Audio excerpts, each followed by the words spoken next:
नमस्कार दोस्तों। आज की वीडियो में हम पढ़ेंगे 2 जनवरी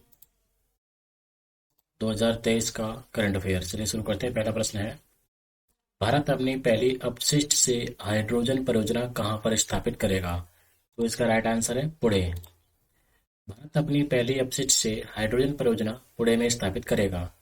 पुणे नगर निगम द ग्रीन बिलियंस के साथ कचरे का उपयोग करेगा और इसे प्रयोग करने योग्य ग्रीन हाइड्रोजन में परिवर्तित करेगा। बात करते हैं पुणे। पुणे कहाँ है? महाराष्ट्र में। महाराष्ट्र की राजधानी मुंबई। मुख्यमंत्री श्री एकनाथ शिंदे हैं। राज्यपाल श्री भगत सिंह कोश्यारी जी हैं। अगला प्रश्न है, आजादी का अमृत महोत्सव मनाते हुए किस देश ने एक डाक टिकट तैयार किया है?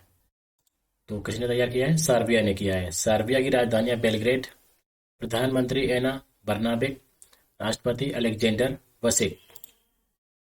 सूचना और प्रसारण मंत्री अनुराग सिंह ठाकुर ने इस बात पर प्रसन्नता जाहिर की है कि आजादी का अमृत महोत्सव मनाते हुए सर्बिया ने विशेष रूप से एक डाक टिकट तैयार किया है।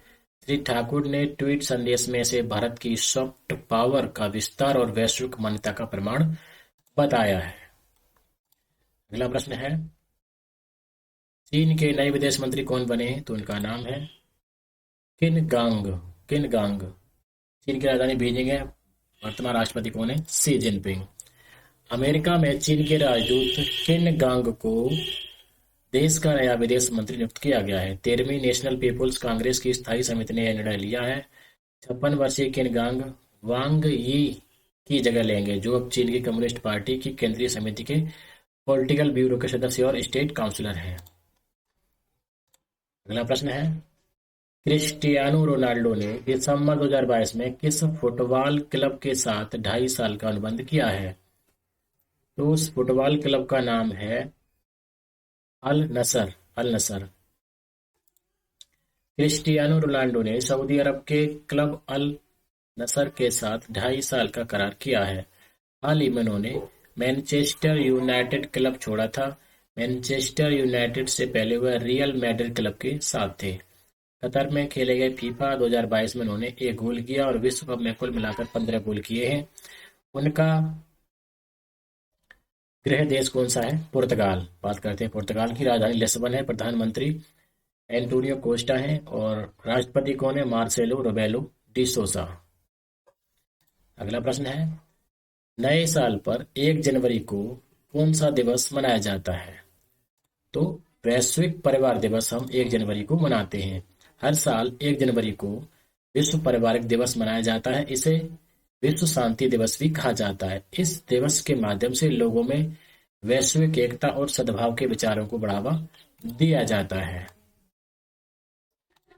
अगला प्रश्न है, विश्व ब्लिट्ज शतरंज चैंपियनशिप में 2 पदक जीतने वाले प्रथम भारतीय कौन बने हैं? उनका नाम है कुनेरू हम्पी। कुनेरू हम्पी विश्व ब्लिट्ज शतरंज चैंपियनशिप में 2 पदक जीतने वाली इतिहास की पहली भारतीय खिलाड़ी बन गई हैं। उन्होंने रजत पदक जीतने के लिए 12.5/17 का स्कोर किया, यानी 17 में से 12.5 अंक हासिल किए। वह सिर्फ आधे अंक से स्वर्ण पदक से चूक गई। वह 2019 में FIDE महिला रैपिड शतरंज चैंपियनशिप जीतने के लिए जानी जाती हैं। 2002 में वह 15 साल की उम्र में ग्रैंड मास्टर का खिताब हासिल करने वाली अब तक की सबसे कम उम्र की महिला खिलाड़ी भी बन चुकी हैं।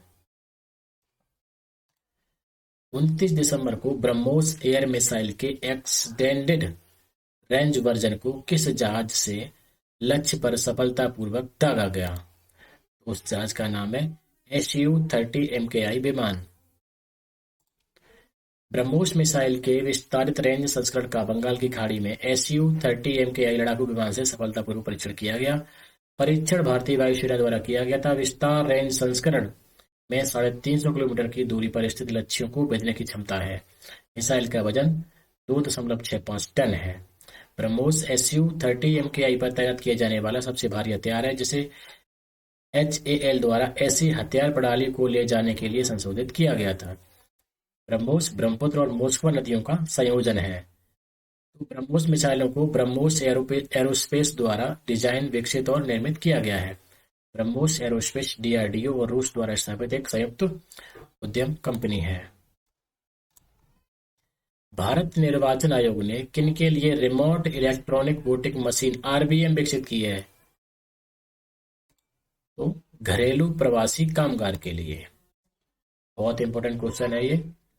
देश के चुनाव आयोग ने एक ऐसी नई इलेक्ट्रॉनिक वोटिंग मशीन तैयार करवाई है जिसकी मदद से देश के मतदाता अपने गृह राज्य से बाहर रहने पर भी वोट डाल पाएंगे। यह जानकारी भारत के चुनाव आयोग ने जारी कर एक बयान में दी है। चुनाव आयोग ने बताया कि देश के तमाम राजनीतिक दलों के लिए इस नई रिमोट वोटिंग मशीन का प्रदर्शन 16 जनवरी को किया जाएगा। ईवीएम का पहला प्रयोग 1982 में केरल में आम चुनाव में किया गया था। बहुत इंपॉर्टेंट है। अगला प्रश्न है, किस मंत्रालय ने अगले 1000 से अधिक छोटे स्टेशनों के आधुनिकीकरण के लिए एक नई योजना विकसित की है? तो उस मंत्रालय का नाम है रेल मंत्रालय। रेल मंत्रालय ने अगले 1000 से अधिक छोटे स्टेशनों के आधुनिकीकरण के लिए योजना बनाई है। उसका नाम क्या है? अमृत भारत स्टेशन योजना। यह योजना रेल मंत्रालय के स्टेशन पुनर्विकास अभियान और अमृत भारत स्टेशन योजना का हिस्सा होगी। बहुत इंपॉर्टेंट क्वेश्चन है ये भी। किस इंश्योरेंस कंपनी ने रेस्पेक्ट सीनियर केयर राइडर के लॉन्च की घोषणा की है? तो उस इंश्योरेंस कंपनी का नाम है Bajaj Allianz general insurance. Bajaj Allianz general insurance company ने हाल ही में रेस्पेक्ट सीनियर केयर राइडर के लॉन्च की घोषणा की है। वृद्ध माता पिता की देखभाल से जुड़ी सभी जिम्मेदारियों को पूरा करना मुश्किल होता है, इसलिए यह राइडर माता पिता की जिम्मेदारी को सुचारू रूप से पूरा करने में मदद करता है। आरबीआई ने हाल ही में भास्कर बाबू रामचंद्रन को फिर से किस बैंक का प्रबंध निदेशक एवं मुख्य कार्यपालक अधिकारी नियुक्त किया है? तो उस बैंक का नाम है सूर्योदय स्मॉल फाइनेंस बैंक। आरबीआई ने हाल ही में भास्कर बाबू रामचंद्रन को फिर से सूर्योदय स्मॉल फाइनेंस बैंक का प्रबंध निदेशक एवं मुख्य कार्यपालक अधिकारी नियुक्त किया है। उन्हें बैंक में 3 साल के लिए प्रबंध निदेशक एवं मुख्य कार्यपालक अधिकारी जो है वो बनाया गया है। T20 cricketer of the year पुरस्कार 2022 के लिए किसे नामांकित किया गया है? तो सूर्य कुमार यादव और स्मृति मंधाना का जो है वो इसमें नामांकन किया गया है। देखो किसको मिलता है पुरस्कार। तो भारतीय क्रिकेटरों जिसमें सूर्य कुमार यादव और स्मृति मंधाना को 29 दिसंबर को पुरुषों और महिलाओं के T20 cricketer of the year awards 2022 के लिए नामांकित किया गया है। अगला प्रश्न है, स्वस्थ गर्भ ऐप किसने विकसित किया है? तो ये विकसित किया है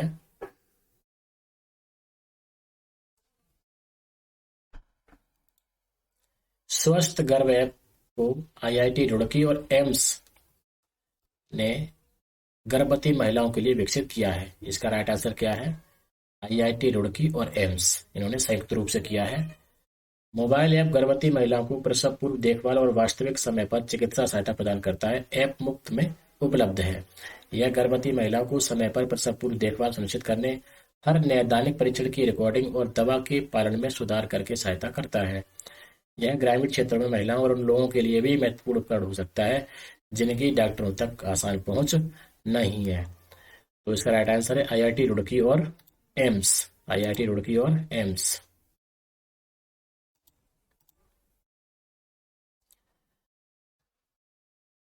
अगला प्रश्न है, लोकायुक्त विधेयक पास करने वाला देश का पहला राज्य कौन सा बना है? तो राज्य है महाराष्ट्र। महाराष्ट्र की राजधानी मुंबई। मुख्यमंत्री एकनाथ शिंदे, राज्यपाल भगत सिंह कोश्यारी। महाराष्ट्र विधानसभा ने 28 दिसंबर को लोकायुक्त विधेयक 2022 पारित किया है जो मुख्यमंत्री और मंत्रिपरिषद को भ्रष्टाचार विरोधी लोकपाल के दायरे में लाता है। ऐसा करने वाला वह देश का पहला राज्य बन गया है। शिक्षक प्रवेश परीक्षा में कथित घोटाले को लेकर विपक्ष के सदन से बहिर्गमन करने के कारण विधेयक बिना किसी चर्चा के पारित हो गया। कैबिनेट मंत्री दीपक केसरकर ने विधेयक पेश किया जिसमें मुख्यमंत्री और कैबिनेट को भ्रष्टाचार विरोधी लोकपाल के दायरे में लाने का प्रावधान है। पोर्ट ब्लेयर में 30 दिसंबर 1943 को नेताजी सुभाष चंद्र बोस द्वारा पहला तिरंगा झंडा फहराने की कौन सी वर्षगांठ की स्मृति में राष्ट्रीय ध्वज फहराया गया? बहुत इंपॉर्टेंट क्वेश्चन है। तो 79वीं 79। अंडमान निकोबार द्वीप समूह की राजधानी है पोर्ट ब्लेयर। उपराज्यपाल देवेंद्र कुमार जोशी। पोर्ट ब्लेयर में उपराज्यपाल एडमिरल D.K. जोशी ने स्वास्थ्य और परिवार कल्याण राज्य मंत्री डॉक्टर भारती प्रवीण पवार के साथ फ्लैग पॉइंट पर 30 दिसंबर 1943 को नेताजी सुभाष चंद्र बोस द्वारा पहला तिरंगा झंडा फहराने की 79वीं वर्षगांठ की स्मृति में राष्ट्रीय ध्वज फहराया। अंडमान और निकोबार द्वीप के इतिहास में इस दिन का एक अलग महत्व है। आजाद हिंद फौज के सुप्रीम कमांडर के तौर पर नेताजी सुभाष चंद्र बोस ने पोर्ट ब्लेयर में पहली बार राष्ट्रीय ध्वज फहराया था और इन द्वीपों को ब्रिटिश शासन से मुक्त करने की घोषणा की थी। उसके बाद हर साल इस दिन का स्मरण किया जाता है। Very very important question. हाल ही में किस राज्य के निजात अभियान को IACP 2022 पुरस्कार मिला है? तो ये है छत्तीसगढ़ का। छत्तीसगढ़ की राजधानी रायपुर। मुख्यमंत्री भूपेश बघेल, राज्यपाल श्री सुश्री अनुसुईया उइके। छत्तीसगढ़ की राजनांदगांव पुलिस के नशा विरोधी निजात अभियान को संस्थागत श्रेणी के leadership in crime prevention category में अमेरिका के प्रतिष्ठित IACP 2022 अवार्ड के लिए चयन किया गया है। अगला प्रश्न है, आजादी का अमृत महोत्सव के एक भाग के रूप में किस राज्य में REC द्वारा बिजली उत्सव का आयोजन किया गया? यह किया गया असम राज्य में। असम की राजधानी दिसपुर है। मुख्यमंत्री श्री हेमंत बिश्व शर्मा, राज्यपाल प्रोफेसर जगदीश मुखी। आजादी का अमृत महोत्सव के एक हिस्से के तहत REC लिमिटेड ने असम में बिजली उत्सव मनाया। बात करते हैं REC लिमिटेड के बारे में। यह पूरे भारत में विद्युत क्षेत्र के वित्त पोषण और विकास पर ध्यान केंद्रित करने वाली एक NBFC है। साल 1969 में स्थापित REC लिमिटेड ने अपने संचालन के क्षेत्र में 50 साल पूरे कर लिए हैं। यह राज्य बिजली बोर्डों, राज्य सरकारों, केंद्रीय अथवा राज्य बिजली यूटिलिटीज, स्वतंत्र बिजली उत्पादकों, ग्रामीण विद्युत सहकारी समितियों और निजी क्षेत्र की यूटिलिटीज को वित्तीय सहायता प्रदान करता है। किस राज्य ने भारत की पहली नीलगिरी नहर परियोजना लॉन्च की है? तो यह की है तमिलनाडु ने। तमिलनाडु की राजधानी चेन्नई। मुख्यमंत्री M.K. स्टालिन, राज्यपाल R.N. रवि। भारत की अपनी तरह की पहली पहल में तमिलनाडु सरकार ने 28 दिसंबर को नीलगिरी नहर परियोजना की घोषणा की। इसका उद्देश्य इस राज्य की पशु के मूल आवास को बहाल करना और उसकी आबादी को स्थिर रखना है। तो राज्य की पशु कौन सा है तमिलनाडु का? नीलगिरी।